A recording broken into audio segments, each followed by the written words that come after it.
Boss season 7 ലൈവിൽ ഇപ്പോൾ നടന്നുകൊണ്ടിരിക്കുന്ന ബിഗ് ബോസ് വീട്ടിലേക്ക് അങ്ങനെ റെന ഫാത്തിമയും അഭിലാഷും എത്തിയിരിക്കുകയാണ്. റെന ഫാത്തിമ വന്നിട്ട് നമ്മുടെ അനുമോളോടാണ് ആദ്യം സംസാരിക്കുന്നത്. ഒറ്റയ്ക്ക് ഇരുന്ന് ഇവർ സംസാരിക്കുകയാണ്. ഇവിടെ ഭയങ്കര സൈലൻ്റ് ആയിരുന്നല്ലോ എന്ന് റെന ഫാത്തിമ പറയുന്നുണ്ട്. അപ്പോൾ അനുമോൾ പറയുന്നുണ്ട്, ആ ശരിയാണ്, ഞാൻ ആദിലനോടും നൂറനോടും ഇങ്ങനെ പറഞ്ഞുകൊണ്ടിരിക്കുകയായിരുന്നു, ആരെങ്കിലും ഗസ്റ്റെങ്കിലും ഒന്ന് വന്നാൽ മതിയായിരുന്നു എന്ന്. അപ്പോഴാണ് സ്റ്റോർ റൂമിൽ പെട്ടെന്ന് ഒരു പെട്ടി വന്നത്. അങ്ങനെ ഞങ്ങൾ പോയി നോക്കുമ്പോഴാണ് പെട്ടിക്കകത്ത് ഷൂ ഉണ്ടായിരുന്നു, ഡ്രസ്സൊക്കെ ഉണ്ടായിരുന്നു. എൻ്റെ മനസ്സിൽ പറഞ്ഞിട്ടുണ്ടായിരുന്നു അപ്പാണിയാന്ന്. അപ്പാണി ചേട്ടനാണ് എന്നിട്ട് ഫ്രണ്ടിൽ കൂടെയാണ് വന്നത്. അപ്പാണി ചേട്ടൻ വന്നു. പിന്നെ സ്റ്റോർ റൂമിൽ കൂടെ സരിക ചേച്ചിയൊക്കെ വന്നു എന്ന് പറയുന്നുണ്ട്. എന്താണെങ്കിലും നിനക്ക് കുഴപ്പമൊന്നുമില്ലല്ലോ, നിനക്ക് സപ്പോർട്ടായിട്ടുള്ളവർ ഇപ്പോഴും കൂടെ ഉണ്ടല്ലോ എന്ന് പറഞ്ഞിട്ട്, നിനക്ക് സപ്പോർട്ട് ഉണ്ട് എന്നാണ് ആദ്യം പറയുന്നത്. അപ്പോൾ അനുമോള് ചോദിക്കുന്നുണ്ട് എന്തെന്ന് ചോദിക്കുന്നുണ്ട്. അപ്പോൾ പറയുന്നുണ്ട്, നിൻ്റെ 2 പില്ലോസുകൾ നിൻ്റെ കൂടെ തന്നെ ഉണ്ടല്ലോ, ആദിലയും നൂറയും, അവരുമായിട്ട് ഞാൻ പിണങ്ങാറൊക്കെ ഉണ്ട്, പക്ഷെ ഞാൻ മിണ്ടുകയും ചെയ്യുന്നുണ്ട്. അതൊന്നും കുഴപ്പമില്ല എന്ന് പറയുന്നുണ്ട്. പിന്നെ അനീഷേട്ടൻ എന്താ പാടുകയെന്ന് ചോദിക്കുന്നുണ്ട്. അപ്പോൾ പറയുന്നുണ്ട്, പാവ അനീഷേട്ടൻ. അനുമോള് പറയുന്നുണ്ട്, അനീഷേട്ടൻ എന്നോട് ഇഷ്ടമൊക്കെ തുറന്നു പറഞ്ഞു, പാവം തോന്നി, എനിക്ക് സഹതാപവും തോന്നി, വേറെ ആരെങ്കിലും എന്നോട് ഇത് പറഞ്ഞിട്ടുണ്ടായിരുന്നെങ്കിൽ പോടാ അവിടെ നിന്ന് എന്നൊക്കെ പറഞ്ഞുകൊണ്ട് ഞാൻ നല്ല രീതിയിൽ ദേഷ്യപ്പെട്ടേനെന്ന് അനുമോള് പറയുന്നുണ്ട്. പക്ഷെ ഞാൻ ഒട്ടും പ്രതീക്ഷിച്ചിരുന്നില്ല അനീഷേട്ടൻ എന്നോട് ഇങ്ങനെയൊക്കെ പറയുന്നത്. പിന്നെ ഞാനും അനീഷേട്ടനും തമ്മിൽ പെണ്ണ് കാണലൊക്കെ പോലെ വെറുതെ ഇങ്ങനെ ആക്ട് ചെയ്ത് കളിച്ചിട്ടൊക്കെ ഉണ്ടായിരുന്നു. അപ്പോഴൊക്കെ പുള്ളിക്ക് അങ്ങനെ തോന്നിയതായിരിക്കും.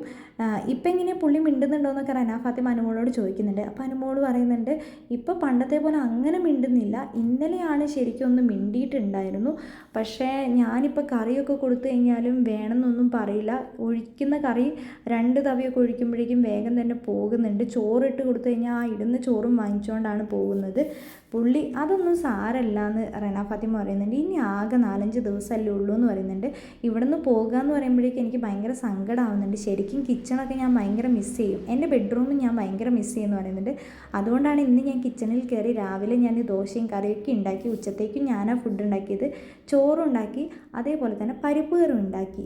ഞാൻ ഇതുവരെ ഈ ബിഗ് ബോസ് വീടിൻ്റെ ക്യാപ്റ്റൻ ആയിട്ടേ ഇല്ല, പക്ഷെ നിങ്ങളുടെ ആ ക്യാപ്റ്റൻസി ടാസ്ക് ഞാൻ കണ്ടായിരുന്നു എന്ന് റെന ഫാത്തിമ പറയുന്നുണ്ട്. ആര്യനും അനുമോളല്ലേ ഫസ്റ്റ് ഔട്ടായിരുന്നെന്ന് റെന ഫാത്തിമ ചോദിക്കുന്നുണ്ട്.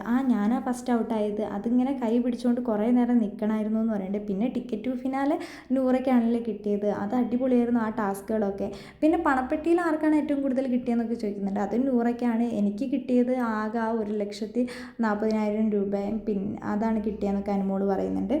ഇന്നലെ വന്നിട്ടും ഇവിടെ പ്രശ്നം ഉണ്ടായോ എന്ന് റെന ഫാത്തിമ ചോദിക്കുന്നുണ്ട്. ഞാനും ശൈത്യയും തമ്മിലാണ് പ്രശ്നം ഉണ്ടായെന്ന് അനുമോള് പറയുന്നുണ്ട്.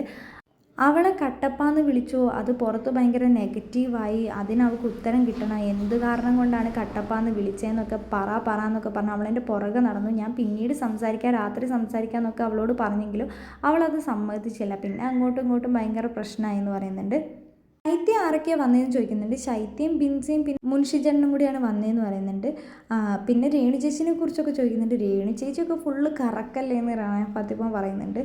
കറങ്ങി നടക്കട്ടെ പാവം രേണു ചേച്ചി എന്നൊക്കെ അനുമോള് പറയുന്നുണ്ട്.